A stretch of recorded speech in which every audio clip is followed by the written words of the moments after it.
Assalamualaikum warahmatullahi wabarakatuh. Salam sejahtera kepada semua.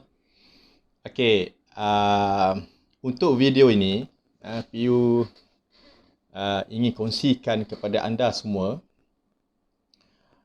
perjalanan PU dalam bisnes takaful bermula daripada peringkat awal sampai ke sekarang. Okey. Video ini PU buat khas untuk anda, okey, yang menonton. Okey, mungkin tengah ada perasaan baru nak buat bisnes takaful, okey. Mungkin juga anda juga sebagai ejen takaful, PU ini buat video ini untuk ejen-ejen PU dan bakal ejen-ejen PU, dan juga kepada anda walaupun bukan di bawah keluarga PU Atik pun, PU izinkan untuk berkongsi. Supaya apa? Supaya sedikit sebanyak apa yang PU fikirkan ini membantu anda untuk membuat bisnes takaful dan meneruskan bisnes takaful ini. Okey. PU tidaklah orang yang terlalu layak untuk menceritakan, sebab PU pun bukan seorang yang hebat, namun berbekalkan pengalaman, suka duka dalam bisnes takaful, PU rasa PU patut kongsikan kepada anda semua, insyaAllah. Okay. PU cerita sikit latar belakang. Okay. PU, apa itu PU? PU itu bukan pencetus rumah. Okay. Dalam sesi ni PU cerita sepenuhnya secara detail, dan mungkin ada PU akan sebut nama-nama orang yang terlibat secara langsung yang membuat kejaya PU sekarang lah. Ada yang PU cerita, ada yang PU tak cerita, tu atas dasar menghormati pihak-pihak tertentu dalam penceritaan ini. Okay. Dan sebolehnya PU akan cerita sedalamnya, insyaAllah. Okay. Okay, PU. PU itu adalah bukan pencetus rumah. Okay. PU ni sikatan untuk perunding urus duit. Okay. Actually, laman web PU adalah masa tu www.urusduit.com. Okay. Sampai sekarang masih ada laman web tu, urusduit.com. Okay. Masa tu juga pencetus rumah adalah di TV. Dan Abang Ipar PU, Abang Syahir, dia komen satu status, dia kata PU Atik. Semasa tu PU pun, saya lah fikirkan PU tu adalah pencetus rumah lah. Tapi dia kata bukan pencetus rumah. Saya kata tak layak lah nak pakai pencetus rumah, PU kan. Dia kata bukan pencetus rumah, dia kata perunding urus duit. So bagi PU, okey, perunding urus duit, dan PU terus guna PU tu untuk perunding urus duit sebagai trademark PU lah. Dan kalau orang dalam takaful yang mengenali, memang dah jadi sinonim. Kadang-kadang segan juga nak sebut PU sebab takut orang kata pencetus rumah. Tengok orangnya macam tak pencetus rumah. Risau jadi pemusnah rumah. Na'udzubillah. So PU tu adalah perunding urus duit, dan sekarang PU dah tukar kepada perunding urus harta. Sebab masa tu PU hanya bermain dengan takaful. Okay, sekarang PU bermain dengan elemen yang lain juga, takaful, perusahaan harta pusaka, investment, dan lain-lain berkaitan dengan kewangan lah. Jadi urus harta lah lebih sesuai untuk sekarang lah. Jadi PU ni diberikan nama oleh, gelaran ni diberikan oleh Abang Ipar PU, iaitu Abang Syahir. Terima kasih di atas trademark ini. Okay. So clear pasal PU. Bagaimana PU bermula adalah pada tahun 2009 PU posting di Sarawak. PU belajar engineering elektrik kuasa. Pada tahun akhir tu semua orang dah cari kerja untuk jadi engineer lah. Macam PU ni tak suka kerja kilang. PU suka kerja yang di tempat yang boleh apabila satu hari nanti PU boleh jadi bos. Macam tu. Jadi perlulah bekerja dengan syarikat-syarikat engineering contractor. Dalam masa yang sama, PU pun tak suka bisnes contractor ni sebab apatah lagi kalau bermain dengan projek kerajaan kan. Kena melobi, kena mohon kontrak. Macam PU tak suka. Sebab PU bukan orang yang suka berdamping dengan orang untuk meminta-minta projek. Itu karakter PU bukan macam tu. So pada waktu tu, akhir tahun tu, dijadikan rezeki, permohonan KPLI dibuka. PU pun apply untuk jadi cikgu. Ayah PU pun seorang cikgu, kakak sulung pun cikgu, kakak nombor 3 pun cikgu, nombor 4 pun cikgu, dan adik bongsu PU pun cikgu praktikal. So memang family PU ni adalah darah cikgu lah. So PU apply lah KPLI dan ayah tanya kenapa nak jadi cikgu. PU kata mudah lah kot, senang jadi cikgu. So apply. Dan Alhamdulillah dapat pada 2008 PU masuk KPLI. Tapi 2007 sempat jadi engineer setahun lah. Okay. Projek lay kabel di Terengganu, TMB untuk supply power untuk airport Terengganu. Okay. 2008 PU KPLI dan 2009 PU diposting di Sarawak. Okay. Pada di maktab tu, okay, PU cerita macam mana PU terima takaful ni. Dalam hidup PU rasa ini yang pertama. Ini yang pertama PU macam dengar kot ataupun terdedah dengan takaful. Kalau dengar tu mungkin rasa macam pelik sangat yang pertama kali dengar. Tapi rasa saya memang first time kat situ lah. Dalam dewan kuliah di maktab perguruan Batu Rakit tu, ada satu kumpulan orang duduk di atas tu, dia bersembang. Jadi PU duduk di bawah, PU pun pergi atas tanya. Ni bersembang pasal apa kan? PU tanya. Dia kata pasal takaful. Jadi PU tanyalah takaful tu apa. Okay, yang kawan PU ni, ejen takaful ni dia explain lah. Dia kata, okay, takaful ni kalau you sakit, you dapat duit. Kalau you sihat, you dapat duit. Dia kata macam tu kan. Mana sihat mati macam lah. Kalau you mati, keluarga dapat duit. Kalau kita sihat, kita akan dapat duit. Cash value tu kan. So bagi PU, kalau kita sakit, kita sihat, kita sakit, kita mati, kita dapat duit. Baguslah kan. Kalau anda kata bagus ke tak bagus kan? Mestilah bagus. Okay, kalau kita tak sakit pun kita dapat duit. So, bagus juga. Jadi daripada situ terus PU kata okeylah ambil lah satu. Berapa ringgit? Dia kata RM100 dan RM150. PU kata ambil yang RM100. So sign up. Sign up lah, itulah first takaful yang PU ambil masa PU jadi student KPLI di maktab tu. Okey, PU ambil masa tu. So bila posting di Sarawak tahun 2009, PU ni boleh katakan orang yang suka berkongsi kepada kawan-kawan. Okey. Sampai di Sarawak, PU akan kempen kat kawan-kawan. Ambillah takaful.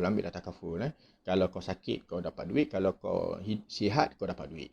So, daripada ayat yang simple macam tu, sebab PU pun tahu macam tu, jadi PU pun cakap macam tu jugalah. So, kawan-kawan ni nak ambil takaful. PU cakap, saya bukan ejen takaful. Jangan ambil dengan saya. Okay, you just ambil dengan siapa-siapa. Sebab saya bukan ejen takaful, saya just share apa kepentingan takaful tu pada waktu itu.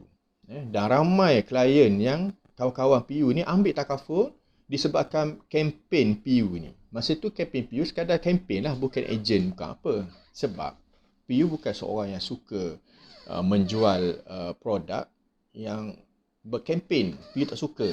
Karakter PU adalah PU suka bisnes konvensional. Masuk konvensional, PU jual kerupuk leko. Ada customer tengok kerupuk leko, dia nak makan, dia beli dan dia pergi. Tak adalah PU nak kempen, datanglah beli keropok kita buat daripada ikan yang banyak bla bla bla bla bla. Tak perlu kempen. Kerupuk leko orang dah tahu dah kerupuk leko. Duduk tepi pantai, beli kerupuk RM2-3 makan dengan anak-anak. Standard. Itu adalah konvensional punya bisnes. Itu yang PU suka.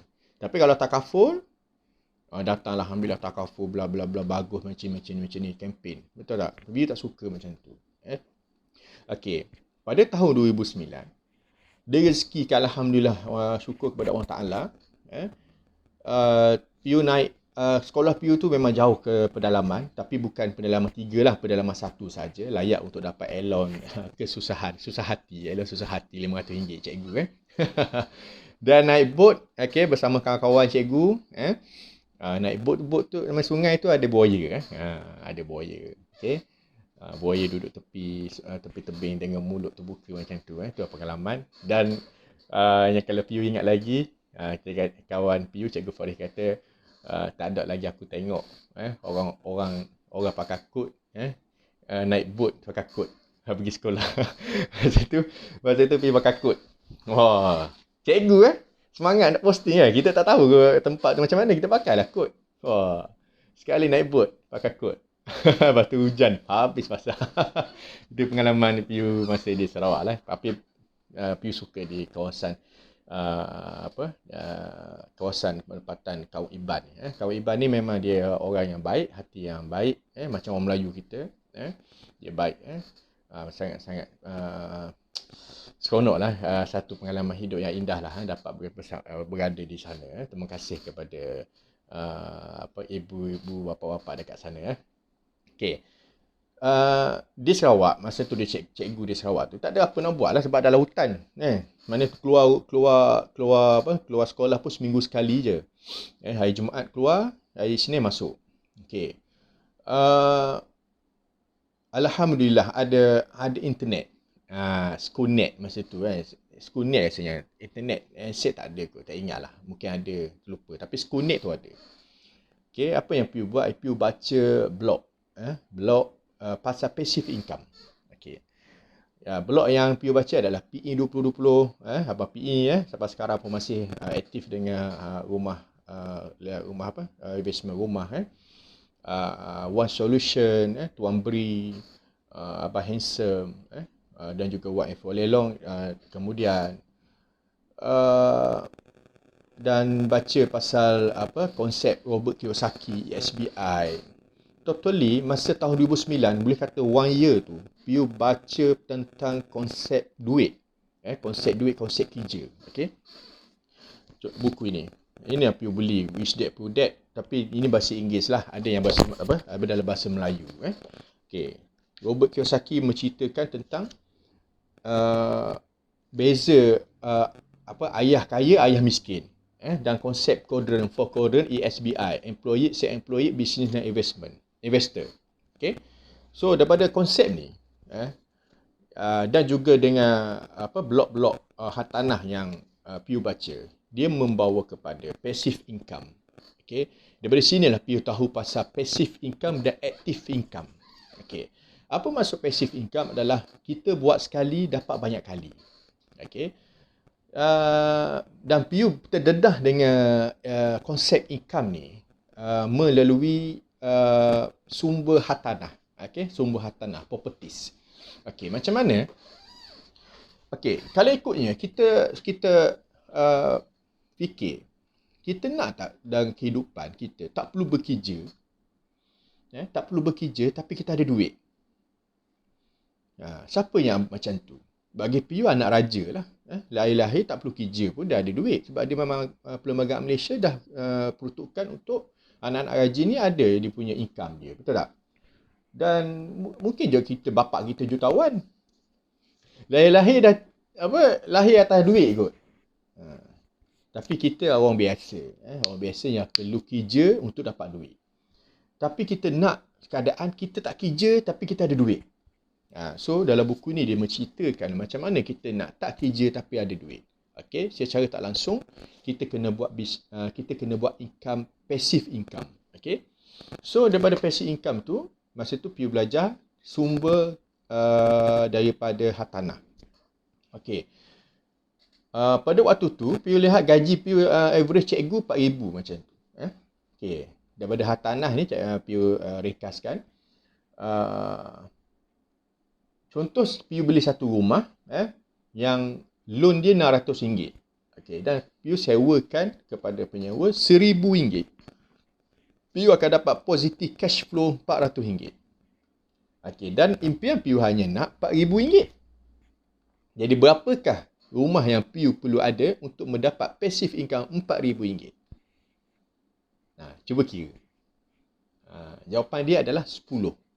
Okey, satu rumah RM400, 10 rumah PU akan dapat RM4,000. So, pada waktu tu, perlu tak PU bekerja sebagai cikgu?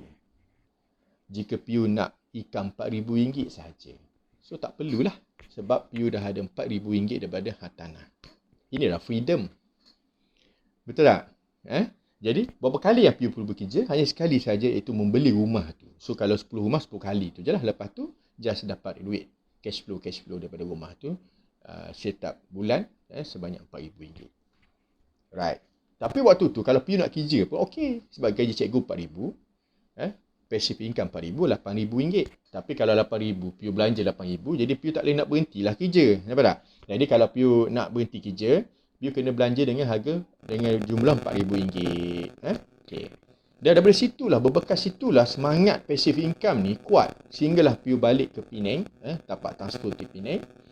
PU cuba untuk beli rumah lelong, tapi terciduk. Sebab kesilapan PU terlalu gairah.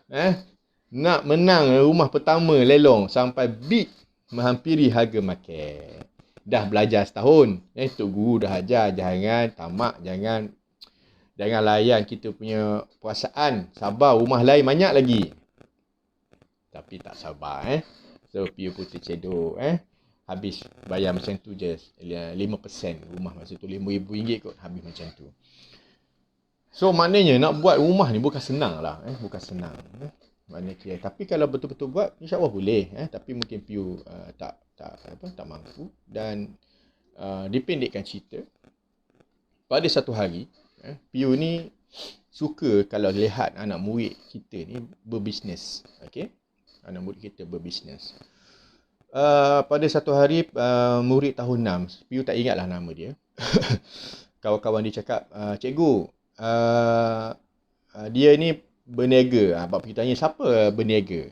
Tapi masa tu PU ajak anak murid PU berniaga jual kicik, tapi sekolah tak benarkan. Sebab tak nak bagi berniaga kat sekolah. PU pun tak faham kenapa. Nak ajar masyarakat untuk hidup lebih baik, iaitu berniaga. Sebab kita kat sini nak ajar mindset yang betul kepada anak-anak murid kita supaya berniaga whatever apa semua, bukan makan gaji apa semua. Kita cuba praktik, tak boleh. Tak apalah, kita pun sebagai pekerja kan. So, kita respect kepada pihak majikan kita. So, PU pun stop lah suruh budak-budak berniaga. Tapi ada yang berniaga kat luar, PU pergi support dia. Pada waktu tu, ini dia bermula. Bermula macam mana PU start dalam bisnes takaful ni. Okay? Sebelum tu, PU nak beritahu, PU seorang yang tak suka cari orang. PU tak suka bisnes cari orang. Memanglah semua bisnes cari orang. Jual makanan lembu pun kita cari tokel lembu. Orang tak cari lembu. Tapi maksud cari orang inilah mana kita kena kempen, kena pujuk orang tu untuk masuk. Itu maksud cari orang. PU tak suka. Sebab PU tak suka sesuatu kempen tu dibuat atas dasar ada kepentingan pada diri PU. Dia panggil conflict of interest. PU tak suka macam tu.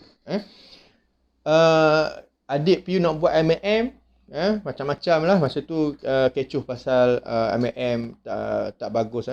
Ustaz Zahudin tulis artikel semua macam-macam lah, uptrend whatever, macam-macam lah. Tapi yang konsep macam binary dua orang tu memang confirm lah kita tolak. Tapi MLM tak ada masalah bagi PU. As long as contoh macam CNI. Dia buat produk CNI ni, dia buat produk kegunaan kegunaan harian kita. Contoh ejen tu ajak jadi ahli CNI dan guna barang-barang CNI. So ejen tu, klien tu, dia tak perlu mencari orang untuk dapat benefit. Dia sekadar register, dapat harga murah untuk CNI dan diguna barang-barang tu. That's all. Itu tak apa. Tapi kalau bisnes MLM yang kita kena join dan kita nak dapat profit, kita kena cari orang lain. Itu PU tak suka. MLM macam tu PU tak suka. Jadi start MLM tak suka, start cari orang tak suka, okey. Dan apabila Piu pergi ke kedai anak murid Piu tu, ada seorang hamba Allah ni datang dekat kedai Piu minum soya tu dekat apa Allah lupalah. Taman Tok Saadun. Taman Tok Saadun, ingat lagi sikit-sikit. Ada kedai depan tu, Piu lepak kat situ. Datanglah hamba Allah ni datang, meja punya banyak. Dekat Piu juga dia nak duduk. Siapakah orang itu? Tak lain tak bukan, itu adalah ejen takaful lah ataupun businessman lah. Dia datang kan, boleh duduk kat sini dia kata. Duduklah, tak ada masalah lah. Tapi Piu tak kenal lah dia siapa. So masa tu dia, tapi dibahasakan dia cikgu. So Piu rasa mungkin dia cikgu lah. Boleh cikgu duduk kat sini. Duduk cikgu boleh, duduk lah. Dia sembang lah. Cikgu ni pun kempen. Dah ada medical card ke dia kata. Saya dah ada medical card Prudential BSN ni. Samalah. Lepas tu dia pun cakap, jomlah jadi ejen. Dia nampak tak? Nak jadi ejen ni, cerita dia kena buka mulut. Tegur orang. Dah ada medical card ke, dah ada hibah ke, itu. Selingan sikit kan. Lepas tu, jangan, bila dia kata dah ada, jangan stop kat situ. Teruskan lagi kempen tu. Jomlah jadi ejen. Piu cakap, minta maaf cikgu, saya tak suka jadi ejen. Sebabnya tadi lah hanya Piu cerita kat dia, tak suka cari orang, tak suka MM apa semua. Lepas tu, ada satu ayat yang dia sebut. Okay. Jadi dia kata, cikgu pun buat part time je. Part time satu. Dapat passive income RM2,000 sebulan. Nampak? Piu dah faham pasal passive income ni. Dan Piu pun nak buat passive income. Okay. Dan dia cakap dia buat part time, passive income RM2,000. Maksudnya, kalau lah mana RM2,000, sale yang dia buat dulu tu, pada bulan depan, kalau dia tak buat sale, dia masih dapat RM2,000. Dan bulan depan lagi, kalau dia tak buat sale pun, dia dapat lagi RM2,000 sebab klien lama masih bayar polisi dia. Nampak? Dan dari situlah otak Piu terus bersambung, sel-sel bersambung.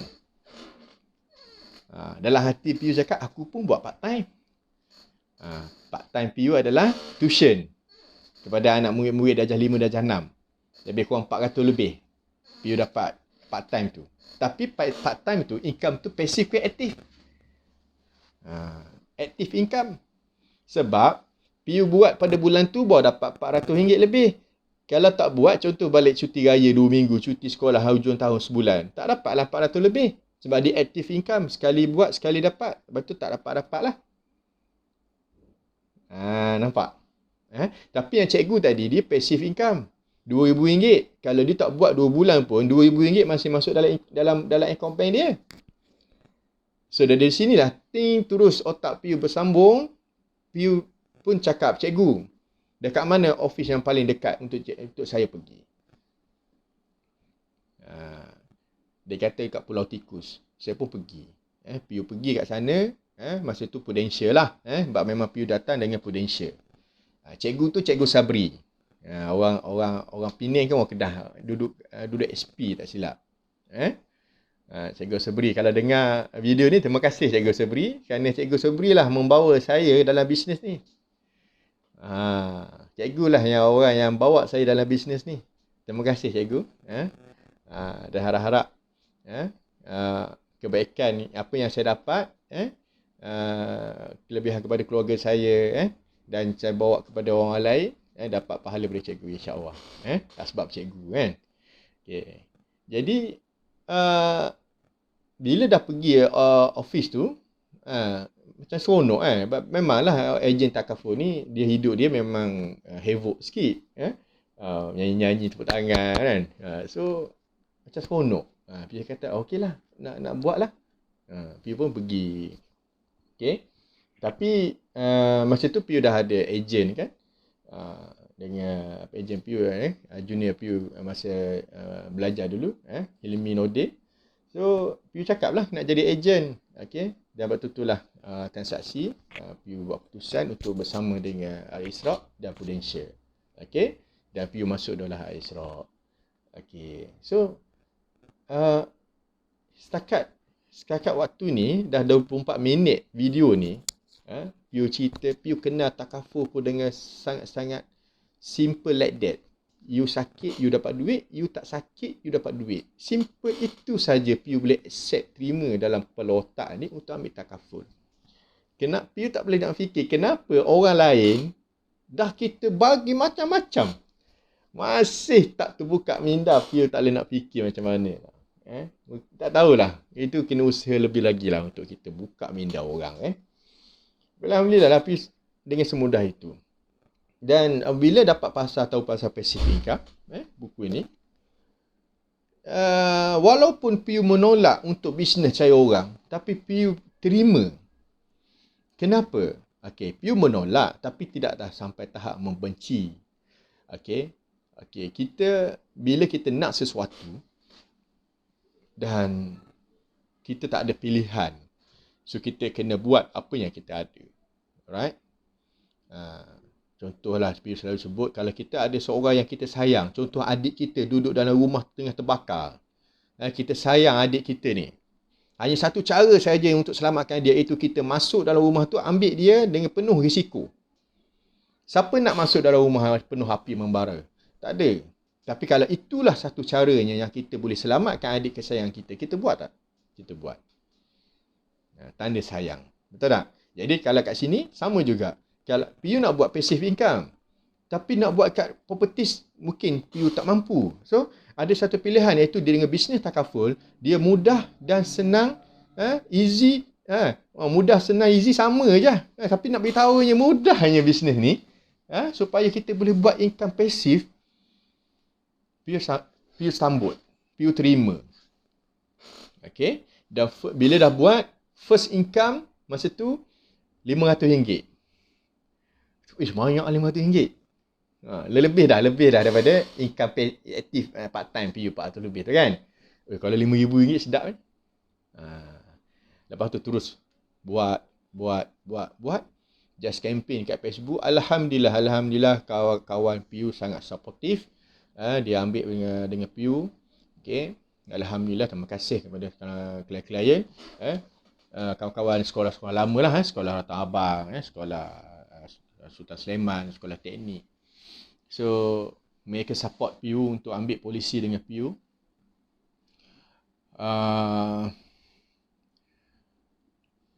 Terima kasih banyak. Jadi, kenapa Piu nak jadi ejen? Sebab passive income. Bila passive income, kita akan ada banyak masa tau. Sebab kita tak perlu buat bisnes kerja tu berulang-ulang untuk dapat benda yang sama. Kita just buat sekali, kita akan dapat banyak kali. Kalau dalam bisnes takaful, kita akan dapat 6 tahun. Maksudnya kita akan dapat 72 bulan. 72 kali income daripada polisi yang kita jual dengan satu polisi tu. Takaful orang ambil long commitment, dia akan ambil. Ada juga yang tak bayar, tak apalah. Tapi ceritanya kita pilih customer yang berkualiti, yang betul-betul serius nak ambil protection untuk keluarga dia. Awal ini kita ambil. Dan dia jadi klien kita dengan jangka masa yang panjang. Income kita boleh dapat sustain 6 tahun. So, daripada passive income ni, bila kita ada income pasif, kita ada masa, kita ada duit. Itu adalah kelebihan dia. So, selalu Piu cakap, buat bisnes takaful sebab nak ada masa, nak ada duit untuk jaga mak ayah kita full time. Alright. Benda ni berlaku pada Piu pada tahun 2014. Piu start bisnes 2011, akhir 2011. Kalau ikutnya 2012, Piu dapat kod lah. Dan Piu buat kerja sungguh-sungguh. Sungguh-sungguh ke hulu ke hilir, pergi jumpa orang semua. Dan masa tu Piu tak ingat lah income berapa. Piu ingat dalam RM5,000-6,000 masa tu. So pada 2014 tu, alhamdulillah rezeki Piu boleh bawa mak mentua Piu, ayah Piu pergi umrah sekali, alhamdulillah. Dan kesihatan mak mentua ni merosot masa di Mekah. Yalah, kita anggap mungkin sebab perubahan cuaca. Tapi bila balik ke Malaysia juga, dia macam berlarutan. So, bila kita check, rupanya arwah Mac ni, dia menghidap kanser. Kanser paru-paru.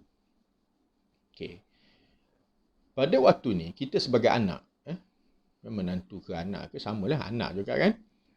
Kita nak jaga mak ayah kita full time. Dan alhamdulillah, selama 4 bulan arwah mak struggle lawan kanser, Pio dapat bersama dengan dia untuk menjaga dia sepenuh masa. Tanpa ada masalah masa, tanpa ada masalah duit, Pio dapat jaga mak ayah, mak lah, mentua secara full time sehingga akhir hayat dia. Alhamdulillah. Dan inilah yang Pio nak, yang Pio kenal tahun 2009, dengan konsep passive income, active income ni. Pio nak create passive income ni sebab inilah, sebab nak ada masa, nak ada duit untuk keluarga. Dan Pio fokuskan untuk jaga mak ayah full time sebab mak ayah kita adalah sugar kita. Siapa yang nak jaga mak ayah dia full time?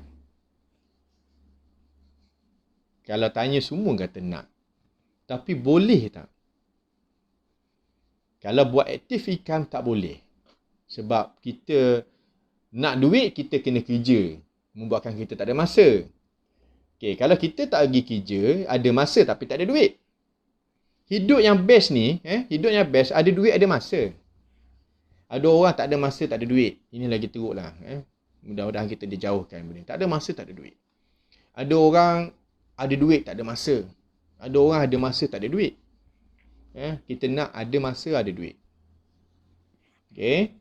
Jadi, bila Pio dah lama dalam bisnes takaful, dalam Prudential, dan Isroq apa semua, dan berjayalah mendapat kejayaan-kejayaan yang membanggakan lah juga. Sempatlah dapat income mencecas RM12,000 sebulan pasif, dapatlah memiliki sebuah kereta Audi TT, dan masa tu duit seronok lah, duit RM12,000 ni macam besar duit. Nak makan apa, nak beli apa, beli je.